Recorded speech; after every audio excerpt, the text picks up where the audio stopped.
Las teñidoras de huesos. Acércate al fuego, que la noche en este valle no perdona a los incrédulos. Ustedes ven el bosque de las nieblas y piensan en madera y caza, pero los que tenemos canas sabemos que esos pinos son las costillas de algo que no termina de morir. En el centro exacto, donde la brújula se vuelve loca, viven ellas, las teñidoras de huesos. No busques en ellas la imagen de la vieja del caldero. Estas son brujas de las que estaban aquí cuando la luna era nueva y el mundo aún estaba húmedo. 3 hermanas que no rezan, porque ellas son las que dictan qué hilos se cortan y cuáles se anudan. Todo comenzó con Mateo, un cazador que tenía más soberbia que puntería, un hombre que se reía de las cruces de sal en las puertas. Una tarde de otoño, persiguiendo un ciervo blanco que parecía brillar con luz propia, Mateo cruzó el límite del arroyo de los susurros. De pronto el bosque enmudeció. No había pájaros, ni grillos, ni viento, solo un olor pesado a lana húmeda, a cera quemada y a ese aroma metálico que deja la sangre fresca sobre el mármol. Entre 2 robles que parecían retorcerse de dolor, apareció una cabaña sin ventanas. De su techo colgaban miles de hilos rojos que caían hasta el suelo, moviéndose sin aire, como venas que intentaran alcanzar la tierra para beber. En el porche estaba la primera hermana, Cloto de la Sombra. Su piel era blanca como la leche cortada y vestía una túnica, hecha de pieles de animales que todavía parecían sollozar. Lo más aterrador no eran sus manos largas y nudosas, sino su rostro, donde debían estar los ojos. Tenía 2 cuencas cosidas con hilo negro de seda, con nudos tan apretados que la piel se fruncía en una mueca eterna de agonía. Ella sostenía una rueca de oro que giraba sola, produciendo un sonido similar al crujido de un cuello rompiéndose. «Pasa, Mateo», dijo ella, y su voz no salió de su boca, sino del crujido de las ramas a su alrededor. «Llevamos 7 inviernos esperando el tono exacto de tu desesperación. Tu hilo es de un rojo que no encontramos en las ovejas ni en los hombres comunes». Mateo intentó levantar su escopeta, pero el hierro se sentía como ceniza en sus manos. Sus dedos no respondían.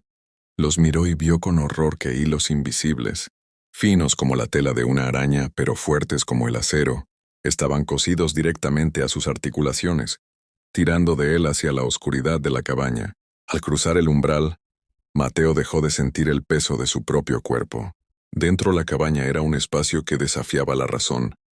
Parecía más grande que el bosque entero, un vacío infinito cruzado por millones de hilos de colores que vibraban con una música disonante. Allí estaban las otras 2 hermanas, Láquesis de la carne y Atropos del olvido.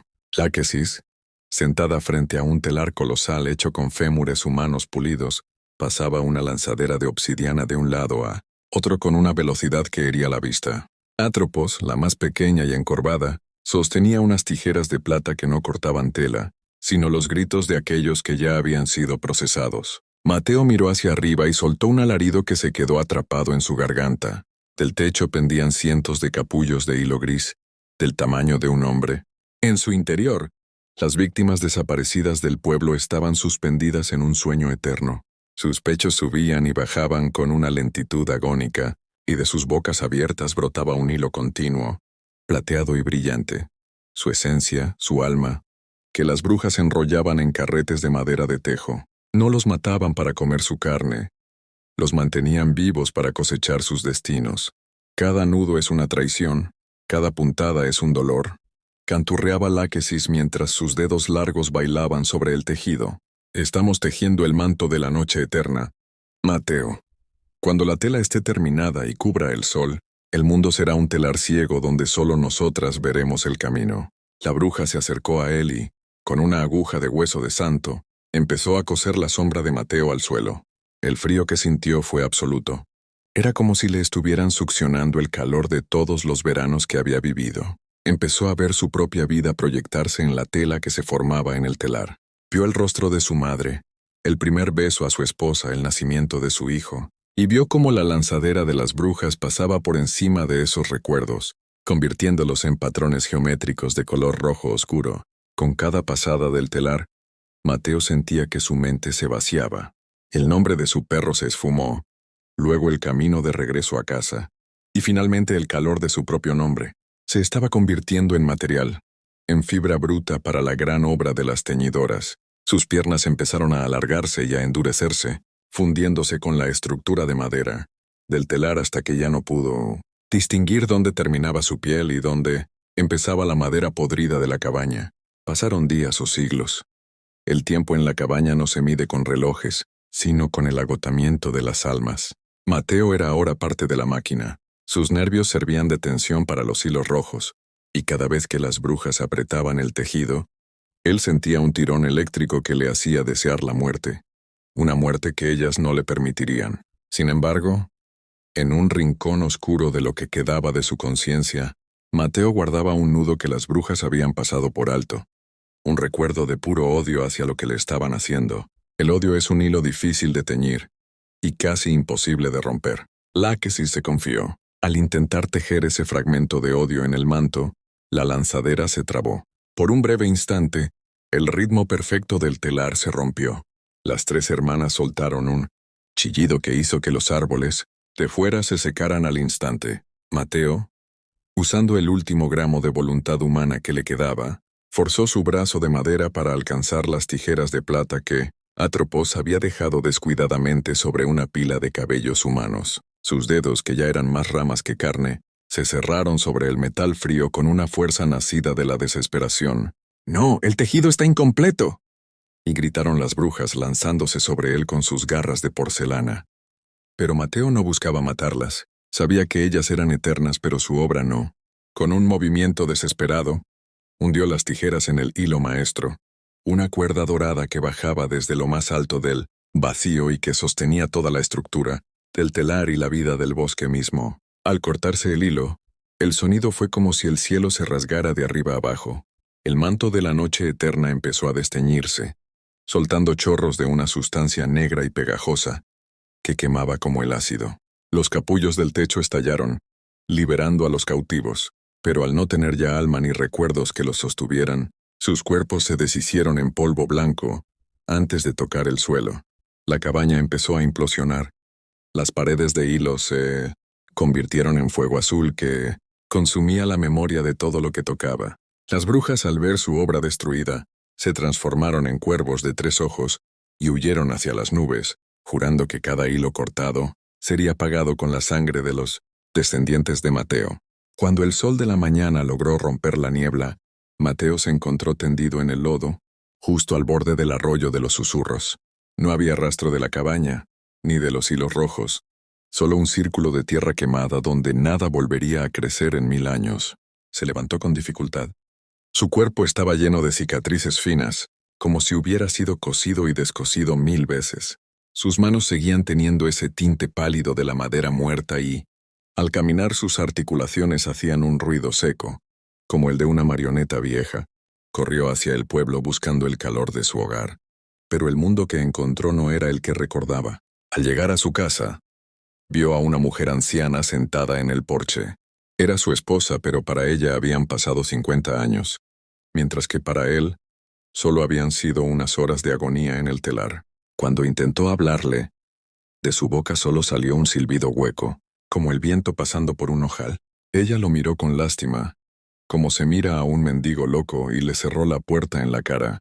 Mateo ya no existía en los registros, ni en los corazones, ni en la memoria del mundo. Las brujas le habían robado su lugar en la trama de la vida. Hoy en día, dicen que si caminas por el bosque de las nieblas al atardecer, puedes ver a un hombre alto y encorvado que siempre lleva las manos ocultas en los bolsillos. Es Mateo. Sigue buscando los hilos de su vida, tratando de desanudar el destino que las teñidoras dejaron incompleto. A veces, deja hilos rojos colgados de las ramas para advertir a los viajeros. Pero la gente, en su ignorancia, piensa que son adornos o señales de camino y los toca. Ten cuidado, muchacho. Si alguna vez ves un hilo rojo vibrando entre los pinos, no lo cortes, no lo sigas y, sobre todo, no dejes que roce tu piel, porque en ese mismo instante, en una cabaña que no puedes ver, una aguja de hueso empezará a atravesar tu sombra, y la hermana Cloto empezará a enrollar tu mañana en su rueca de oro. Las teñidoras de huesos nunca olvidan una deuda, y todavía les falta un trozo de tela para terminar el manto que cubrirá nuestro mundo para siempre.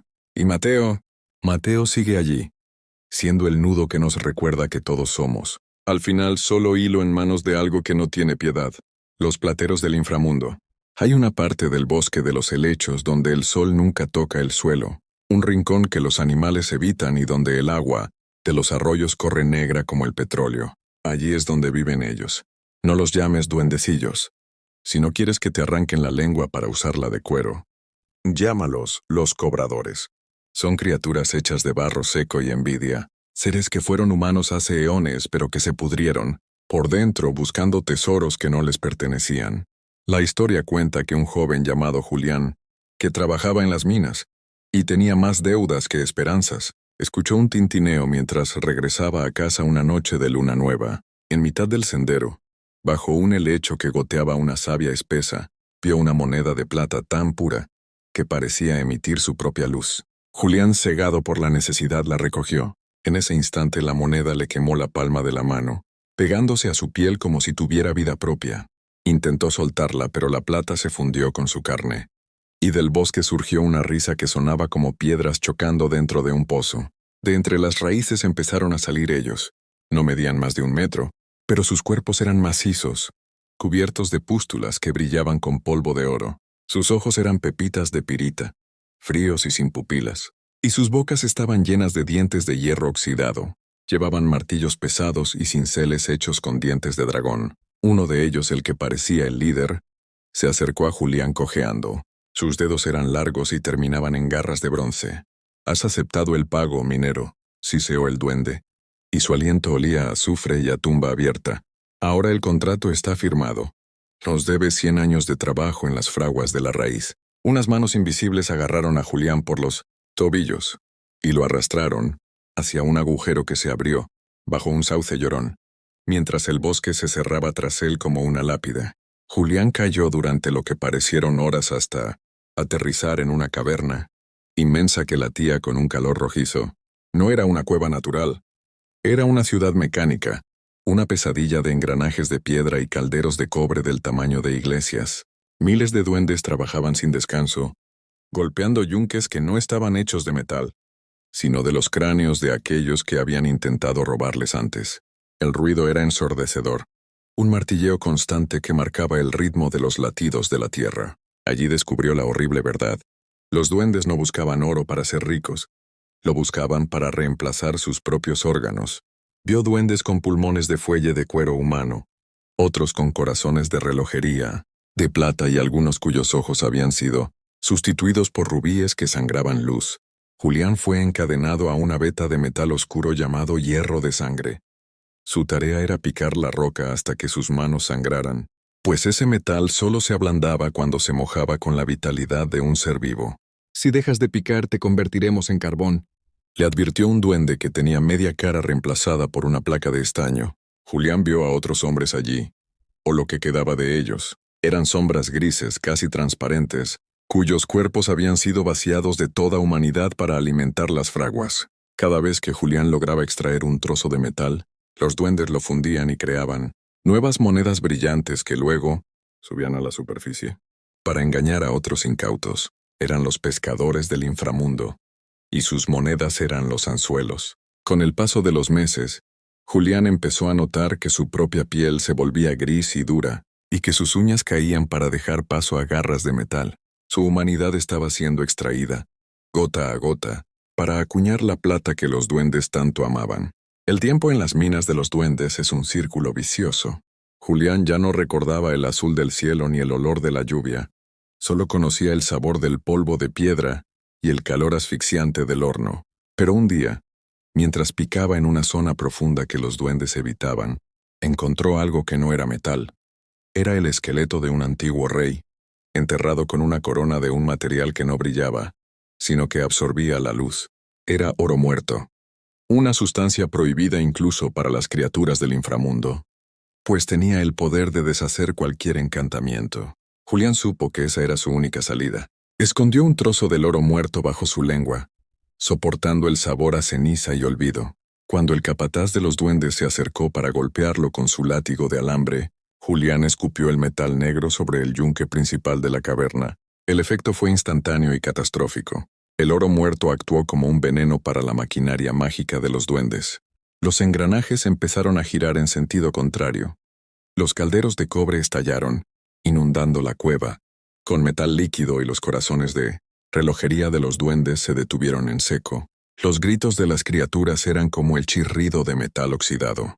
Julián aprovechó el caos para correr hacia el túnel de ascenso, pero el líder de los duendes, el de las garras de bronce, lo interceptó. El duende estaba desmoronándose. Su cuerpo de barro se agrietaba y el oro de sus pústulas se convertía en arena. «Puedes irte, humano», chilló el duende mientras intentaba agarrarle el cuello. «¡Pero te llevas nuestra marca!». Nadie que haya servido en la fragua puede volver a ser de carne. Julián logró zafarse, trepando por las raíces del sauce mientras la ciudad subterránea colapsaba tras él, tragándose a los duendes y sus tesoros malditos en un mar de lodo y metal fundido. Julián emergió del agujero bajo el sauce llorón, justo cuando los primeros rayos del alba tocaban el bosque. Pero el alivio duró poco. Al mirarse las manos vio que no habían vuelto a la normalidad. Sus dedos seguían siendo largos y sus uñas tenían el brillo frío del hierro de sangre.